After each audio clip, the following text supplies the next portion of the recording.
Hey guys, just out here shooting another Tip Tuesday, and I thought I would do one on your phone. Obviously, everybody carries a phone with them these days, and I use my phone actually for filming and everything. So I'm actually filming with my wife's phone right now, just so I can show you my phone. And I actually use my phone as a tool quite a bit. So some of the things you guys probably already know about, but I'll run through them. Obviously, flashlight, right? Everybody knows about that.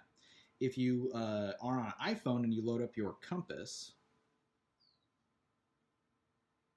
and you swipe over here, you actually have a level. So both a surface level for determining if something is flat. You can also determine angle. And of course, you can use it like on the horizon if you want to determine if something like a picture frame is flat or even or what have you. Some of the other things I use it for frequently is kind of as a periscope. So for instance, in this case, say I want to get the specs on the motor. Now, I can't actually see the plate on the motor. I happen to know that it's on the bottom, and that would be a royal pain in the ass to get to. So what I can do is actually use my phone and just literally looking at it. I don't know if you guys can see this very well. In cases where, like for instance here, there's not very much light down here, and the front-facing camera on this does not actually have that great of autofocus. But if you turn the camera around, set it down adjacent to it, and use your volume up button,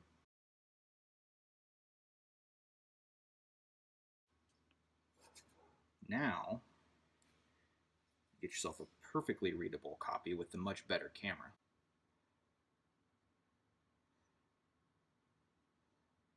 So save me the trouble of having to turn upside down and stick my head underneath this machine.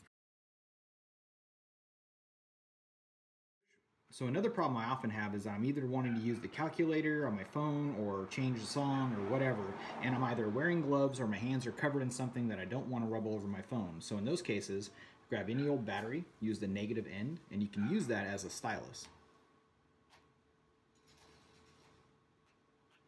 without having to take your gloves off all the time, which gets to be really, really old. So another program I really like to use is called Tiny Scanner. This is great for when you want to get a reference photo. So to use these kind of programs, it's actually really easy. All you need to do is go ahead and take a photo of whatever it is you're trying to get. You want to get the entire thing in frame, so I'm going to move out of frame for a moment here. Now I'm purposely going to take this at sort of a terrible angle here.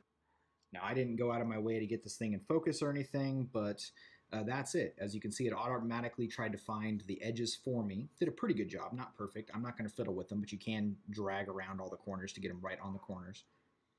And then you end up with a pretty decent copy. Now this one will automatically try and increase contrast, and you can adjust those settings quite a bit here, either from lighter to darker to try and get more and more detail.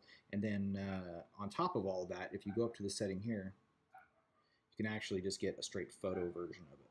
So this automatically flattens everything out to give you a better reference whenever you're trying to take a photo.